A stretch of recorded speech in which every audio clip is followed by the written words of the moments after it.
नमस्कार, स्वागत है आपका कमोडिटी 10 बजे में। सबसे पहले बात करते हैं एग्री मार्केट की, किस तरह की खबरें वहां से निकल कर आ रही है। मसालों के साथ शुरुआत करते हैं। मसालों में कल चौतरफा खरीदारी दिखी थी, सारे ही काउंटर हरे निशान में बंद हुए थे। हालांकि शुरुआती टिक्स अभी नहीं आए हैं, सिर्फ कैस्टर में गिरावट दिख रही है। जीरा देखिए 20,000 के ऊपर वापस से आ चुका है, लोअर लेवल पर थोड़ी बाइंग यहाँ पर दिख रही है। हल्दी और धनिया में देखें तो यहाँ पर भी खरीदारी बढ़ी है। हल्दी को देखें तो 14,700 के ऊपर है, धनिया 7,150 के करीब है। तो दोनों ही काउंटर में हल्की तेजी के साथ कल के सत्र में कारोबार हुआ। करीब करीब 1% के आसपास की तेजी यहां पर देखने को मिली है। ग्वारगम ग्वारसीड 9,600 के करीब बंद हुआ है। कल आधे % के आसपास की तेजी ग्वारगम में थी और ग्वारसीड में भी हल्की तेजी थी और 5,150 के ऊपर ग्वारसीड का वायदा है। कैस्टर को अगर आप देखें तो आज कमजोर है, 6,400 के आसपास ट्रेड कर रहा है। आज शुरुआती कारोबार में कैस्टर में गिरावट दिख रही है। कैस्टर के बाद पाम तेल की बात करते हैं। पाम तेल, मलेशियाई पाम तेल का भाव देखें तो 3,950 रिंगिट के नीचे है। हालांकि ग्लोबल जो डिमांड है यहां पर सुधार की संभावनाएं लग रही है। भारत और चाइना ऐसे बायर्स है जहां से खरीदारी बढ़ सकती है। कपास 1,550 के आसपास, आइस कॉटन 66 सेंट के करीब ट्रेड कर रहा है। कॉटन सीड वाइल्ड केक को अगर देखें तो 3,000 के ऊपर ये काउंटर लगातार बना हुआ है। कल के सत्र में हालांकि यहां पर मुनाफा वसूली जरूर दिखी थी, लेकिन 3,000 के लेवल को होल्ड कर रहा है ये काउंटर। आखिरी काउंटर है मेंथा ऑयल का, जो 900 के करीबी है। दायरे में ही कारोबार यहां पर हो रहा है। पिछले काफी सत्रों से यह काउंटर लगातार सीमित दायरे में है। हमारे साथ कुवर्जी ग्रुप के फंड मैनेजर रवि देवरा हैं। बहुत बहुत शुक्रिया रवि जी। सबसे पहले जीरे में बताइए सर, 20,000 के ऊपर क्या करना चाहिए जीरे में? Good morning. डेफिनेटली एक बार्गेन बाइंग बन रहा है जब भी प्राइसेस 20,000 के नीचे रह रहे। जीरा में एक थोड़ा बार्गेन बाइंग आ रहा है और यही रीजन है जिस हिसाब से लो लेवल से अच्छे बाइंग है। मेरे हिसाब से अभी जुलाई कॉन्ट्रैक्ट लेवल्स की बात करें तो 20,300 के करीब ओपन हुआ है। मेरे यहाँ पे बाइंग की रिकमेंडेशन होगी।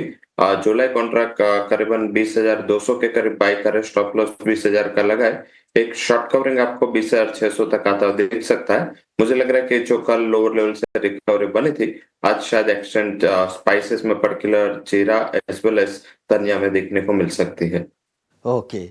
और सर हल्दी और धनिया को लेकर क्या आउटलुक है सर? हल्दी की जो तेजी दिख रही है आपको, क्या ये तेजी आगे और एक्सटेंड हो सकती है? 15,000 के ऊपर भी हल्दी जाएगी क्या?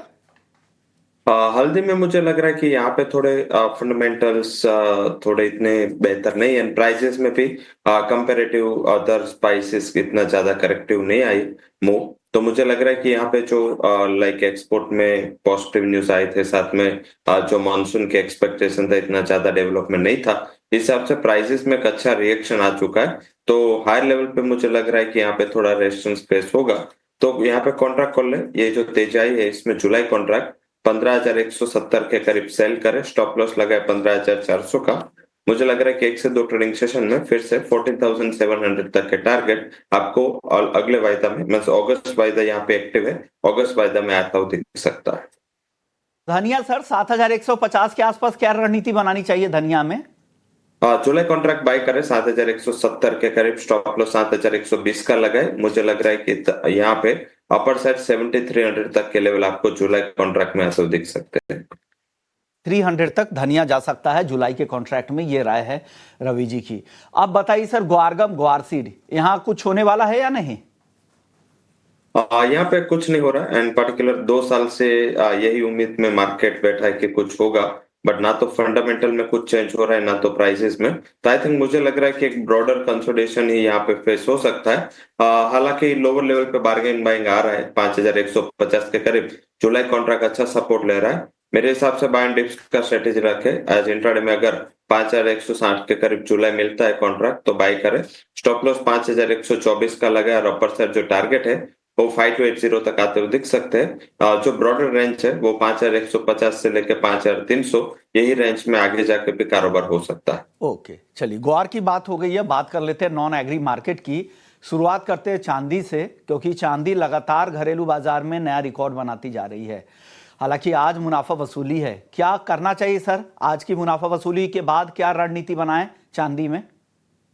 आज चांदी में जो करेक्शन आया थोड़ा टेक्निकल है एंड पर्टिकुलर जिस हिसाब से डॉलर इंडेक्स में स्ट्रेंथ देखने को मिले सुबह में जो बैंक ऑफ जापान गवर्नर की स्पीच थी उन्होंने थोड़े डविश आउटलुक दिए थे पॉलिसी को लेके तो येन में वीकनेस आई जिसका फायदा है वो डॉलर को मिला और जिससे आज कमोडिटी मार्केट में अक्रॉस द बास्केट थोड़ा सेलिंग प्रेशर है बट ऑप्टिमिज्म भी होगा चाइना एंड यूएस के बीच में जो अभी ट्रेड टॉक चल रहा है वहां पे कुछ पॉजिटिव आता है तो मेटल्स को सपोर्ट मिलेगा जिसका इनडायरेक्ट बेनिफिट चांदी को मिल सकता है मेरे हिसाब से सिल्वर आउट परफॉर्म करेगा गोल्ड में आप सेल कर सकते हैं but silver buy and dips का स्ट्रेटेजी रखे करीबन 1,06,000 के करीब बाय कर सकते हैं स्टॉप लॉस लगा अराउंड 1,04,000 एंड अपर से जो टारगेट है मुझे लग रहा है 1,09,800 तक के आ सकते हैं 2 से 3 ट्रेडिंग सेशन आप यहाँ पे बाइंग में रुक सकते हैं सेल करना है तो गोल्ड बेटर कॉन्ट्रैक्ट है यहाँ पे बिकवाली करे 96,500 के करीब प्राइसेस है बिकवाली कर सकते हैं 95,700 तक के लेवल आ सकते हैं